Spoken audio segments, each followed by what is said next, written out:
High, এখন আমরা একটু রেডি হব। আমি অল্প রেডি হয়ে গিয়েছি আর এখন বাবুকে রেডি করাবো। এখন আমরা কোথায় যাবো বাবা, একটু বলে দাও। ঘুরু ঘুরু যাবো। আমাকে রেডি হওয়া দেখে কান্না অলরেডি শুরু হয়ে গেছে। তো চলো আমরা রেডি হই।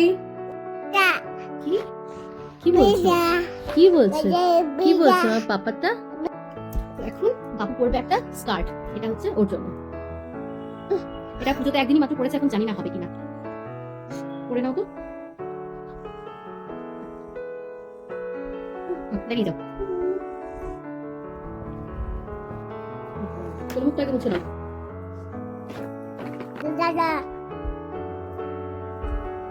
সব খাওয়ার নাকি লেগে আছে।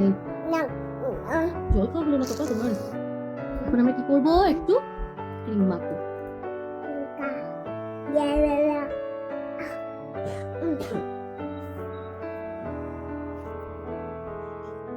এই যে একটা ছোট্ট টিপ পরিয়েও দিয়েছি। এবার আমরা কি করবো, চুলটা বেঁধে নেব, তাই তো? তো এই যে ছুটি বেঁধে রেডি। এবার একটু ক্লিপ লাগিয়ে দিই ছুটিগুলোতে। এই যে ওটা বাবু করে নিচ্ছে। জুতো জুতো পরলেই এবার রেডি। বাবু তুমি কোথায় যাবা? গুরু গুরু, আচ্ছা আচ্ছা। তার কথা তো শুনেই নিলে যে ও এখন ঘুরু ঘুরু যাবে, কিন্তু কোথায় যাবে সেটা তো ওর বলতে পারেনি, আমি বলে দিচ্ছি। তো আজ এসেছি, আমার দিদির ছিল অ্যানিভার্সারি। বাড়ি থেকে যেহেতু একটু দূরেই থাকি, তাই সাধারণত এইসব অনুষ্ঠান থেকে আমি বাদই পড়ে যাই। তো আমাদের বাড়িতে অনুষ্ঠান লেগেই থাকে, তাই যখনই বাড়িতে আসি কিছু না কিছু অনুষ্ঠান পেয়েই যাই। তখন ছিল জানুয়ারি মাসের শেষ, একদম ভয়ঙ্কর ঠান্ডা, তাই রিতাকে যতটা সম্ভব পারি সোয়েটার পরিয়ে নিয়ে চলে এসেছিলাম।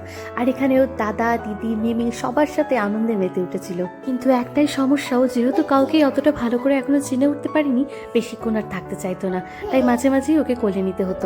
মাঝে মাঝেই ওর কোলে উঠছিল, আর আমিও ভাবলাম এই সুযোগে কিছু একটা খেয়ে। ছোট বেবি থাকার জন্য সাধারণত কখনোই এখন কোনো অনুষ্ঠান বাড়িতে কি আর কিছুই খেয়ে উঠতে পারি না, তাই ভাবলাম আজ যখন সুযোগ আছে কিছুতেই হাতছাড়া করা যাবে না। আর এইদিকে আমার ছোট্ট বেটুকে দেখো, পুরো সময়টাই কফি খেতে ব্যস্ত।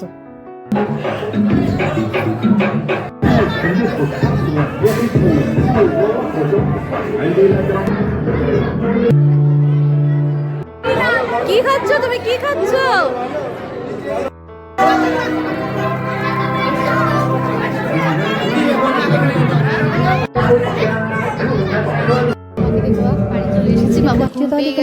ভালো লাগে, পরের ব্লগে দেখা হচ্ছে, টাটা।